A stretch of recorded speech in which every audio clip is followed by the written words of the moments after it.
नमस्कार, मैं हूं प्रणव कुमार मिश्रा। इस वक्त आप सभी देख रहे हैं नमस्कार मिथिला न्यूज। आज हम आप सभी को दो बड़ी खबरें सुनाएंगे। पहला, दरभंगा में एम्स का शिलान्यास, प्रधानमंत्री मोदी के हाथों स्वास्थ्य सुविधाओं में एक नए युग की शुरुआत, जाने कैसे बदलेगी मिथिला की तस्वीर। और दूसरी, दरभंगा के हराई पोखर पर छठ पूजा की तैयारियों में बड़ी बाधा, जानिए क्यों श्रद्धालु घर में कर रहे छठ पूजा। इस खबर को आगे हम आपको विस्तार से बताएंगे, लेकिन बढ़ते हैं पहली खबर की ओर। प्रधानमंत्री नरेंद्र मोदी 13 नवंबर को दरभंगा बिहार में प्रस्तावित एम्स के निर्माण का शिलान्यास करेंगे, जिसमें इस क्षेत्र में स्वास्थ्य सुविधाओं का एक नया युग शुरू होने की उम्मीद है। दरभंगा के नगर विधायक संजय सरावगी ने इस बात की पुष्टि की है और इसे मिथिला के लिए गौरव का क्षण बताया है। सरावगी के अनुसार एम्स का निर्माण न केवल मिथिलांचल बल्कि उत्तर बिहार और नेपाल के सीमावर्ती क्षेत्रों के लोगों के लिए भी लाभकारी होगा। भाजपा की पूरी टीम प्रधानमंत्री के आगमन की तैयारियां में जुट गई है ताकि इस ऐतिहासिक क्षण को सफल बनाया जा सके। दरभंगा में बनने वाले एम्स के लिए सरकार ने तेज गति से काम किया है। इस परियोजना के लिए शोभन बाईपास पर 187 एकड़ जमीन बिहार सरकार द्वारा केंद्र को हस्तांतरित की गई है। केंद्रीय स्वास्थ्य मंत्री जेपी नड्डा ने इस स्थान का निरीक्षण किया था और इसके बाद भूमि सर्वेक्षण का कार्य भी पूरा कर लिया है। हाल ही में इस परियोजना के लिए टेंडर भी जारी कर दिया गया है और केंद्र सरकार ने इसके लिए 1260 करोड़ रुपए स्वीकृत किए हैं। दरभंगा के इस एम्स में चिकित्सा सुविधाओं की एक विस्तृत श्रृंखला होगी, जिसमें कई महत्वपूर्ण विभागों के लिए बेड की व्यवस्था की गई है।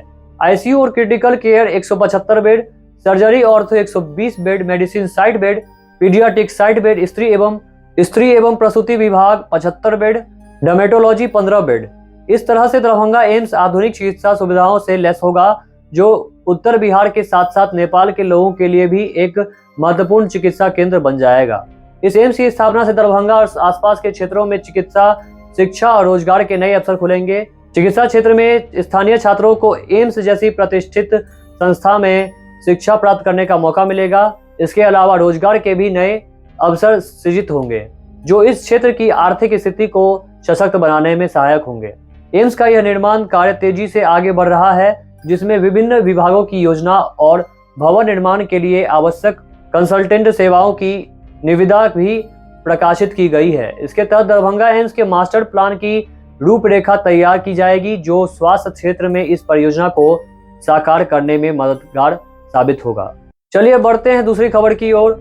दीपावली के बाद दरभंगा के लोगों में छठ पूजा का उल्लास अपने चरम पर होता है। छठ महापर्व के मुख्य त्योहारों में से एक है और इसके आयोजन में भी लोग गहरी आस्था और उत्साह से भाग लेते हैं। हर वर्ष की तरह इस वर्ष भी छठ पूजा की तैयारियां जोरों शोरों पर हैं, लेकिन इस बार एक महत्वपूर्ण मुद्दा लोगों की चिंता का विषय बना हुआ है। यह पोखर दरभंगा में छठ पूजा के मुख्य घाटों में से एक है, लेकिन इस वर्ष इसकी हालत अत्यंत दयनीय हो चुकी है।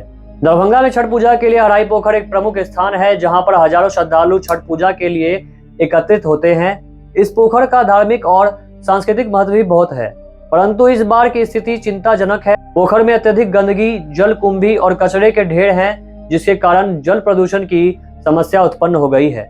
लोगों का कहना है कि इस गंदगी और नगर निगम की लापरवाही के कारण पूजा का वातावरण अशुद्ध हो रहा है। गंदगी के कारण हराई पोखर पर छठ पूजा करने में श्रद्धालुओं को कठिनाइयां का सामना करना पड़ रहा है। कुछ लोगों ने तो अपने सुरक्षा और सुविधा को ध्यान में रखते हुए इस बार घर पर ही छठ पूजा करने का निश्चय किया है। कई परिवारों का कहना है कि पोखर की वर्तमान स्थिति को देखकर उन्होंने इस बार अपने घर पर ही जल संग्रह करके पूजा करने का निर्णय लिया है। नगर निगम ने करीब 1 महीने पहले से ही हराई पोखर की सफाई और व्यवस्था को लेकर कार्य शुरू किया था, लेकिन सफाई की प्रक्रिया में धीरे होने के कारण पोखर की हालत में सुधार नहीं हुआ है। इस बार जब कुछ कचरा हटाया जाता है तो नए कचरे की परत फिर जम जाती है। इससे जल प्रदूषण का स्तर लगातार बढ़ रहा है। नगर निगम के अधिकारियों का कहना है कि उन्होंने सफाई के लिए सभी आवश्यक उपाय किए हैं, लेकिन अत्यधिक कचरा और जल कुंभी के कारण कार्य को पूरी तरह से संपन्न करना कठिन हो रहा है। छठ पूजा के लिए अब केवल 2 दिन शेष रह गए हैं और हराई पोखर की स्थिति में कोई महत्वपूर्ण सुधार नहीं देखा जा रहा है। प्रशासन और नगर निगम की यह जिम्मेदारी है कि वे इस समस्या का तुरंत समाधान निकालें, ताकि श्रद्धालु सुरक्षित और स्वच्छ वातावरण में पूजा कर सकें। अगर नगर निगम समय पर ठोस कदम उठाती तो आज श्रद्धालु को यह समस्या नहीं झेलना पड़ता।